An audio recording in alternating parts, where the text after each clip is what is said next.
मैं आपको बोलता हूँ आपकी अगर तैयारी अगर जीरो भी है, आज से पहले आपकी तैयारी अगर जीरो भी है, तो आप केवल और केवल इन 90 दिनों में आप अपनी तैयारी को बहुत बेहतर आप कर सकते हैं। ठीक है, मैं आपसे इतना बोल देता हूँ, अगर आपका यहाँ पे कांस्टेबल की अगर बात करते हो और अगर आप एसआई की बात करते हो, अगर पटवारी का, अगर आप केवल एक क्रैश कोर्स भी अगर आप पढ़ लेते हो, ठीक है, तो मैं मानता हूँ कि आपकी अच्छी लेवल पे, एक बहुत अच्छी लेवल पे आपकी तैयारी यहाँ पे हो जाएगी। ठीक है,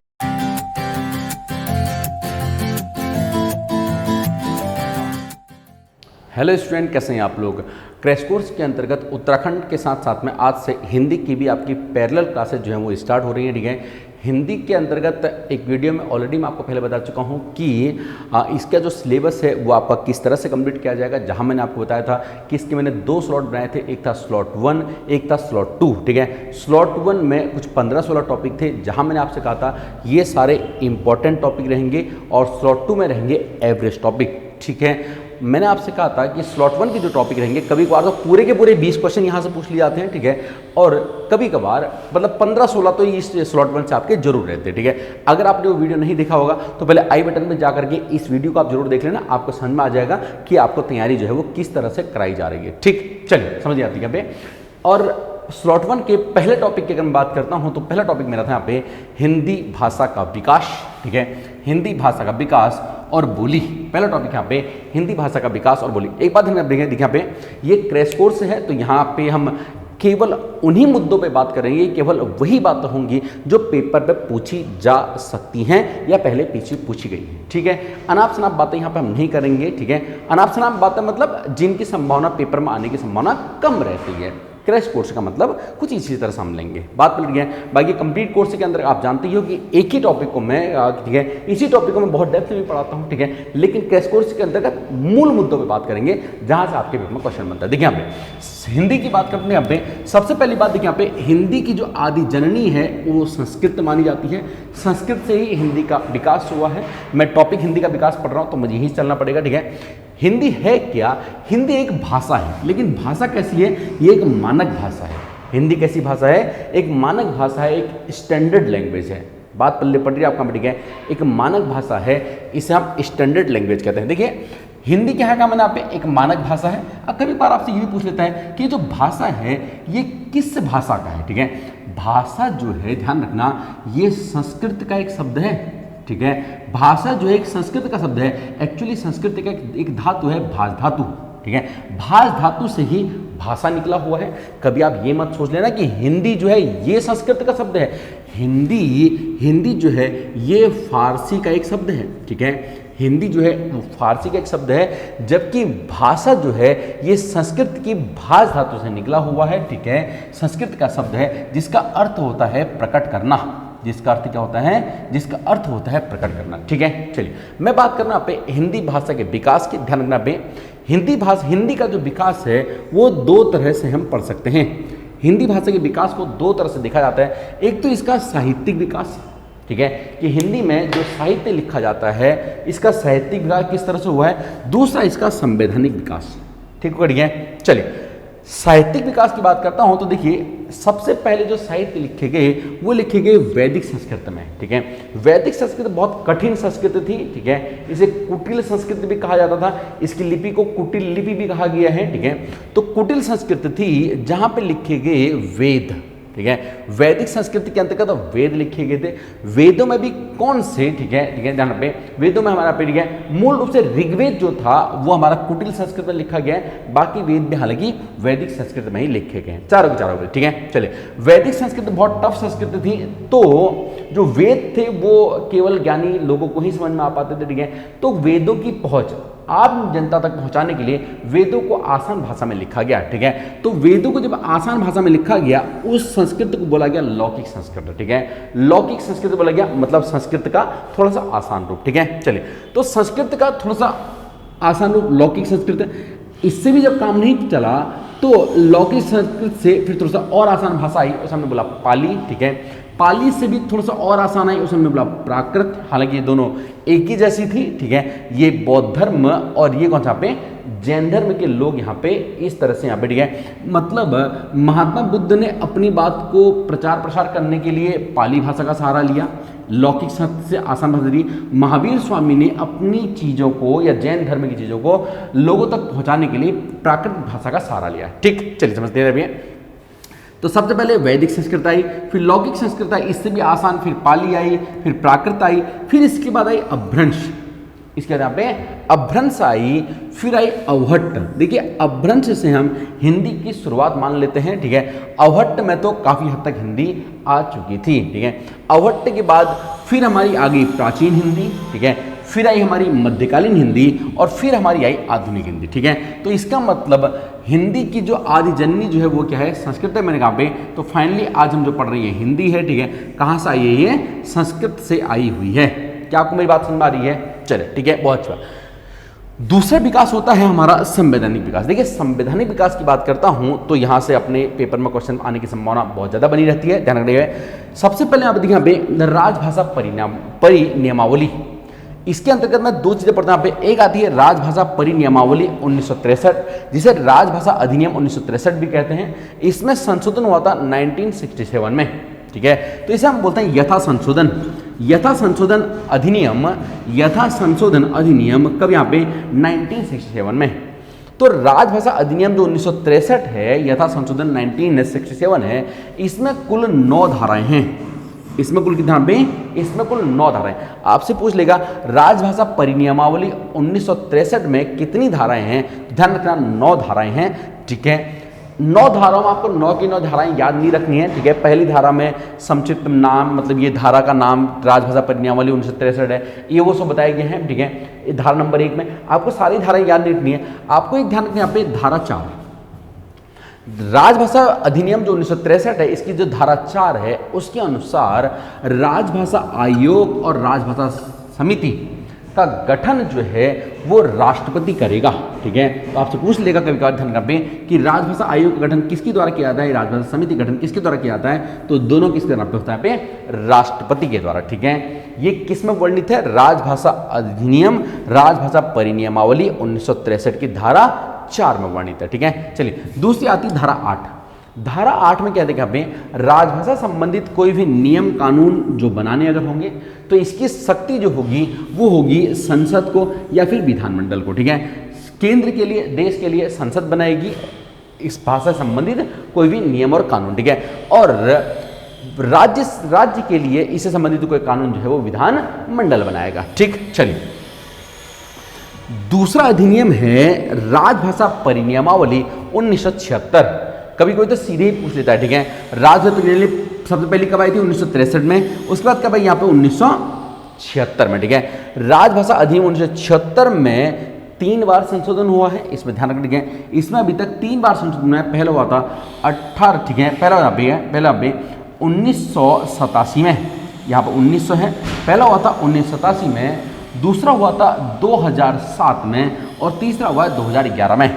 तो राजभाषा परिनियमावली 1976, यथा संशोधन 1987, यथा संशोधन 2007, यथा संशोधन 2011, ठीक है। ध्यान रखें इसमें कुल 12 धाराएं हैं। आपसे पूछ लेगा, ठीक है, ठीक है। राजभाषा परिनियमावली 1976 में कितनी धाराएं हैं? तो कितनी धाराएं? यहाँ पे 12 धाराएं हैं। 1963 में 9 धाराएं थी, ठीक है। सारी धारा आपको ध्यान नहीं रखनी है, इसमें भी पहली धारा में इसके नाम वगैरह ही हैं, ठीक है। आपको बस ध्यान रखना है जो धारा 2 है, धारा 2 के अंतर्गत क्या है? विस्तारित क्षेत्र दिया गया है और उसकी परिभाषाएं दी गई, ठीक है, कि मतलब किस क्षेत्र का विस्तार कितना रहेगा। कहाँ दी गई? राजभाषा अधिनियम 1976 की धारा 2 में दिया गया, ठीक है। इसके तहत पूरे भारत को 3 क्षेत्रों में डिवाइड किया गया है। पहला है क्षेत्र ए, दूसरा है क्षेत्र बी, तीसरा है क्षेत्र सी। क्षेत्र ए में कौन कौन से राज्य हैं? ध्यान रखें, क्षेत्र ए में आपका है बिहार है, झारखंड है, यूपी है, उत्तराखंड है, राजस्थान है, हरियाणा है, हिमाचल है, मध्य प्रदेश है, छत्तीसगढ़ है, दिल्ली है और पांडिचेरी है। 2 इसमें यूटी भी शामिल हैं, दिल्ली और पांडिचेरी, ठीक है। बाकी देखिए यहाँ पे बिहार, झारखंड, ठीक है, यूपी, उत्तराखंड, 4 ही हो गए, ठीक है। 5, 6, 7, 8, ठीक है। 5, 6, 7, 8 और 8, 2, 10, टोटल 10 राज्य जो हैं इनको क्षेत्र ए में रखा गया है। बेसिकली ये जो 10 राज्य हैं, ये 10 राज्य हिंदी भाषी राज्य हैं। कैसे राज्य हैं ये हिंदी भाषी राज्य हैं, यहाँ पे हिंदी भाषा बोली जाती है। ठीक है, चलिए क्षेत्र बी में आते हैं पंजाब, गुजरात, महाराष्ट्र, दमन दीप और दादर नागर हवेली। ठीक है, यहाँ पे अपनी भाषा है, जैसे पंजाब के अंदर पंजाबी है, गुजरात के अंदर गुजराती है, महाराष्ट्र के अंदर मराठी भाषा है। ठीक है, ऐसी दमन दीप में और दादर नागर हवेली में अपनी भाषाएं हैं। ठीक है, चलिए बाकी जो शेष जो राज्य हैं उनको धारा 2 की सी में रखा गया है। ठीक है, धारा 2 की सी में इनको रखा गया है। आप एक बात ये ध्यान रखना। ठीक है, चलिए तो मैंने बात करी यहाँ पे इसका जो संवैधानिक विकास है, इसमें राजभाषा परियोजना 1963 और 1976 के बारे में। ठीक है, चलिए अब कुछ बातें और कर देखिए यहाँ पे राजभाषा की हमारी संवैधानिक स्थिति क्या है, जरा मैं उसको देख लेता हूँ। देखिए संवैधानिक स्थिति में यहाँ पे सबसे पहले जो भारत की जो हिंदी भाषा है, ठीक है, जो हमारी हिंदी भाषा है ये भारत में 3 पदों पे विद्यमान है। ठीक है, इसको मातृभाषा का भी दर्जा प्राप्त है। ठीक है, इसे राजभाषा भी कहा जाता है, इसे राष्ट्रभाषा भी कहा जाता है। ठीक है, लेकिन ध्यान रखना औपचारिक तौर पे संविधान ने इसको राजभाषा के रूप में ही अपनाया है। ठीक है, राजभाषा के रूप में ही इसको अपनाया है और ध्यान रखना भैया। ठीक है, राजभाषा के रूप में बोले तो किस भाषा के रूप में, सरकारी कामकाज की जो भाषा होती है उस रूप में इसको यहाँ पे अपनाया गया। ठीक है, राजभाषा के रूप में इसको अपनाया गया। हिंदी को राजभाषा बनाने का सर्वप्रथम प्रस्ताव था वो गोपाल स्वामी अयंगर ने रखा था। ठीक है, पहला प्रस्ताव गोपाल स्वामी अयंगर ने रखा था। ठीक है, और के.एम. वर्धा की अध्यक्षता में एक समिति बनी थी, वर्धा समिति।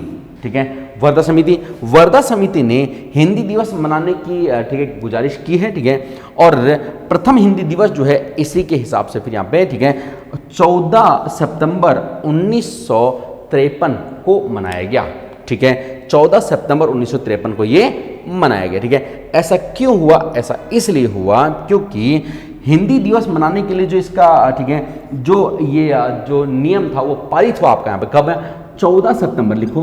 ठीक है, 14 सितंबर 1949। ठीक है, 14 सितंबर 1949 को क्या हुआ था, क्या होता है ठीक है, जो ये अधिनियम था ये पारित हुआ था। कौन सा वाला, ठीक है, कि हमें हिंदी दिवस में मनाना चाहिए। ठीक है, तो हिंदी दिवस फाइनली कब मनाया गया, यहाँ पे पहला हिंदी दिवस यहाँ पे 14 सितंबर 1953 को ये मनाया गया था, जबकि हिंदी दिवस मनाने के जो प्रस्ताव था ठीक है वो 14 सितंबर 1949 को ये पारित हुआ था। ठीक हो गया है, चलिए ठीक है, तो आपको यहाँ तक बात आपको समझ में आ गई होगी। ठीक है, चलिए लेक्चर को थोड़ा मैं और आगे यहाँ पे बढ़ा के चलता हूँ। चलिए संवैधानिक विकास में थोड़ा सा आगे बात करते हैं।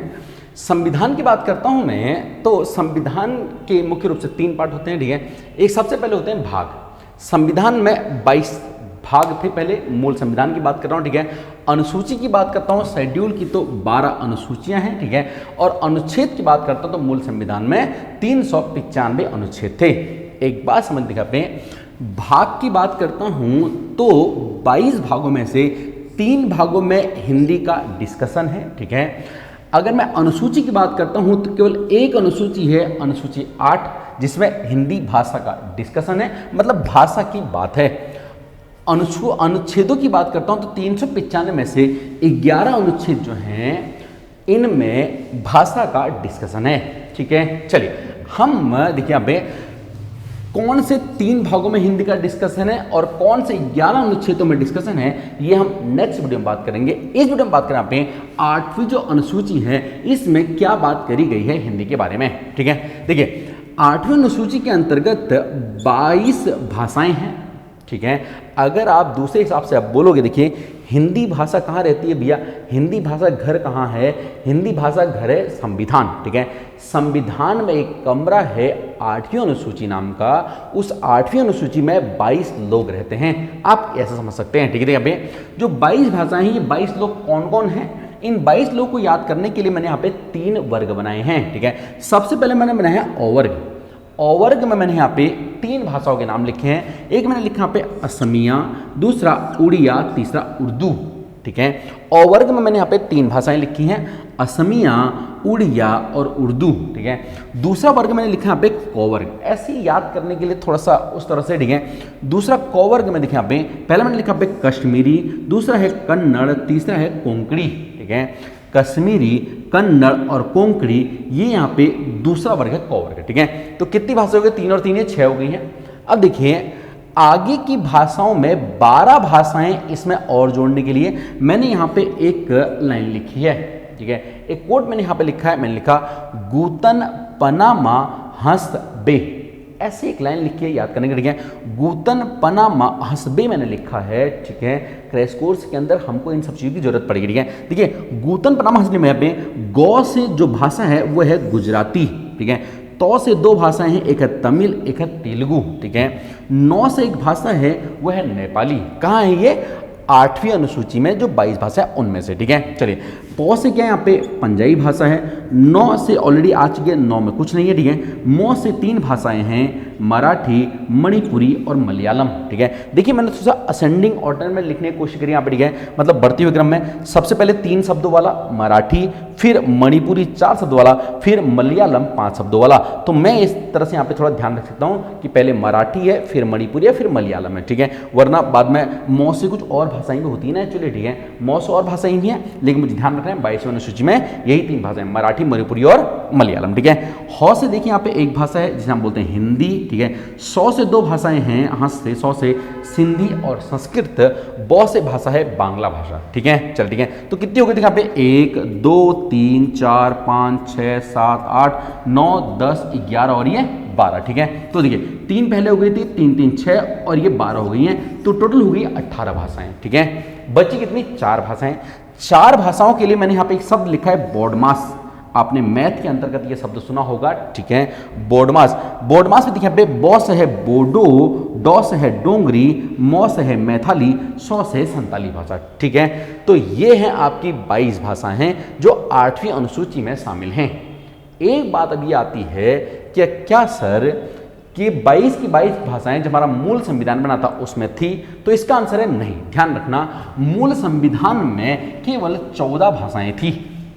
मूल संविधान में केवल 14 भाषाएं थी। इसमें सबसे पहले 3 भाषाएं जुड़ी हैं, फिर 1 भाषा जुड़ी है, फिर 4 भाषा जुड़ी हैं। बात आती है कि कब जुड़ी सर ये भाषाएं, ध्यान रखते हैं। सबसे पहले मैंने यहाँ पे एक हेडिंग लिखी है 21/67। मैंने एक हेडिंग लिखी है, समझने का प्रयास करना।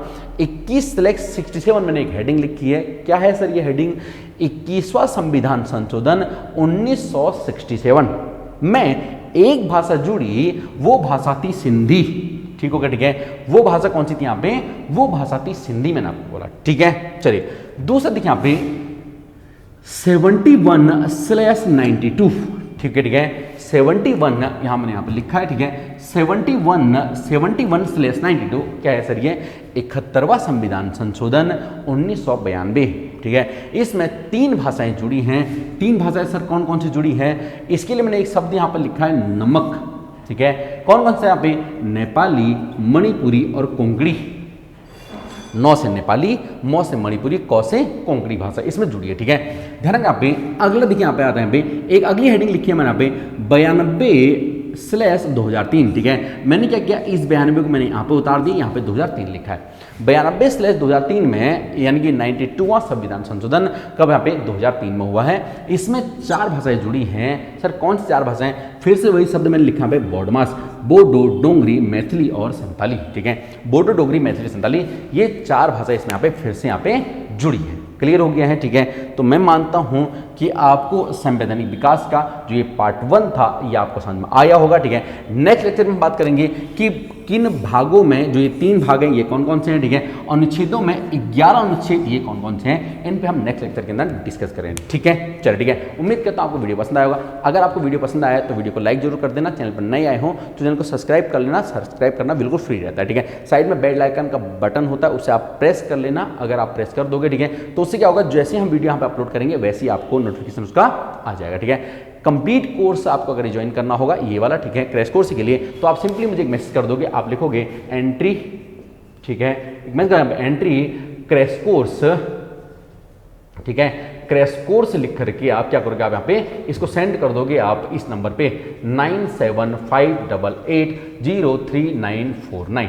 ठीक है, बहुत ही ज़्यादा साइंटिफिक तरीके से, ठीक है, बहुत सोच समझ करके ये सारा कोर्स बनाया जा रहा है। मैं आपको बोलता हूँ, आपकी अगर तैयारी अगर जीरो भी है, आज से पहले आपकी तैयारी अगर जीरो भी है, तो आप केवल और केवल इन 90 दिनों में आप अपनी तैयारी को बहुत बेहतर आप कर सकते हैं। ठीक है, मैं आपसे इतना बोल देता हूँ, अगर आपका यहाँ पे कांस्टेबल की अगर बात करते हो और अगर आप SI की बात करते हो, अगर पटवारी का, अगर आप केवल एक क्रैश कोर्स भी अगर आप पढ़ लेते हो, ठीक है, तो मैं मानता हूँ कि आपकी अच्छी लेवल पे, एक बहुत अच्छी लेवल पे आपकी तैयारी यहाँ पे हो जाएगी। ठीक है, थैंक यू, शुक्रिया, धन्यवाद, ऑल द बेस्ट।